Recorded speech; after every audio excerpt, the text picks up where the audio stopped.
салому дуруди моро бипазиред дӯстони азиз ва ҳамкорони гироми қадр. Шахсоне ки ин аввало тамошо карда истодаед, мехоҳам барои шумо хотиррасон кунам ки одамоне ки то ҳол бо канали мо шинос нестанд, шумо дар канали Фирӯз FL қарор доред.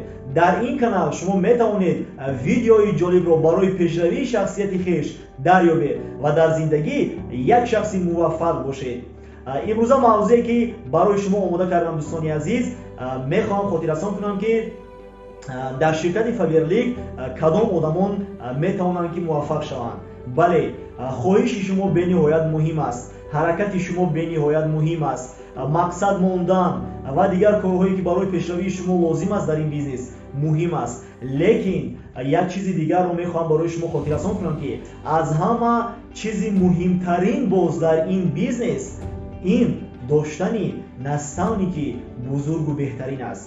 ва ман шукри худоро мекунам ки дар ин бизнес ман наставникони беҳтарине дорам ки онҳо доим маро дастгирӣ мекунанд ва ин лоиҳаи бонуфузи мо Faberlic Forever-ро дар тамоми дунёи Faberlic ин шахсиятҳои бузург номбардор кардаанд.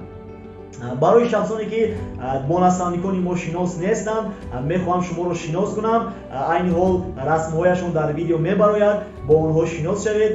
Ҷаъфар ва Фарангиз ва Ҳафизов Алишер международи директор ҳастанд дар ширкати Faberlic ва дар тамоми Осиёи марказӣ лоиҳаи бонуфузи мо Faberlic Forever рақами 1 аст ва ман метавонам бо боварии комил қайд кунам ки шахсоне ки бо лоиҳаи мо ҳамкорӣ мекунанд, онҳо метавонанд ки дар зиндагӣ як шахси муваффақ шаванд ва зиндагии худро, сифати зиндагии худро куллан иваз намоянд.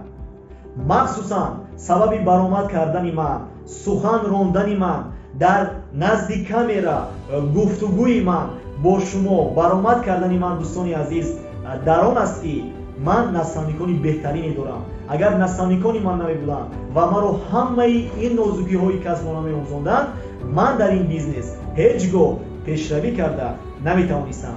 барои ҳамин доштани наставники беҳтарин дар ин бизнес аз ҳама омилҳои муҳимтарин ба шумор меравад. медонед дӯстони азиз, дар бизнес муҳим дута чиз аст. якум, шумо бизнесро кай шурӯъ кардед ва дуюм чизи муҳимтарин он аст ки бизнесро бо кӣ шурӯъ кардед, яъне наставники шумо кӣ аст.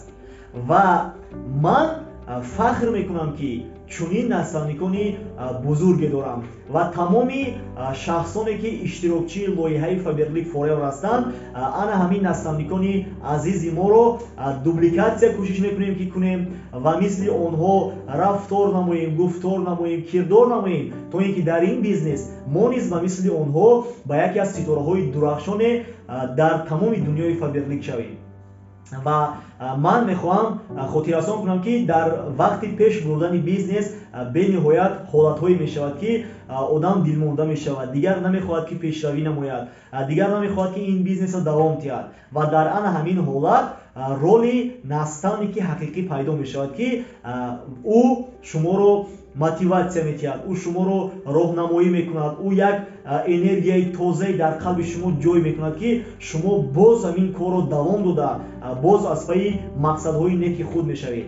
ва чӣ хел гӯям, ана ҳамин эҳсосоти худро ман бар рӯи экран қайд карда натавониста истодам дӯстони азиз, барои он ки ин қадар некиҳое ки барои мо наставникони мо мекунанд, ин қадар хубиҳое ки барои мо мекунанд, тамоми донишҳои лозимаро дар ин бизнес барои пешравӣ кардан доим ҳама вақт барои мо медиҳанд. наставникони мо шахсоне ҳастанд ки худашон дар ин бизнес профессионали кори худашон ҳастанд ва онҳо ҳар яки моро профессионал карданд то ин ки дар ин бизнес муваффақ шавем ва сабаби пешравии олии мо низ дар ана ҳамин наставникони мо аст ки онҳо барои мо роҳ нишон медиҳанд, онҳо барои мо роҳи дурусти муваффақиятро нишон медиҳанд ва мо ба сӯи ана ҳамин роҳ бо қадамҳои устувор, бо роҳнамоии онҳо ҳаракат менамоем ва дар ин роҳ муваффақ мешавем.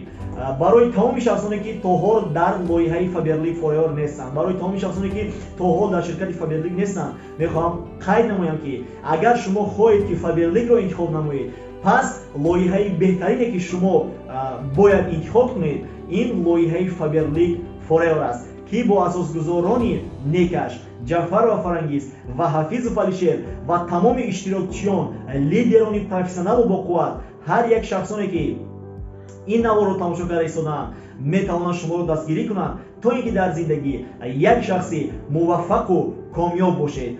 من رقم‌های تلفن رو در زیر ویدیو میمونم، شما میتونید که با ما در علاقه برایید، در واتساپ یا اینکه در تلگرام نویسید.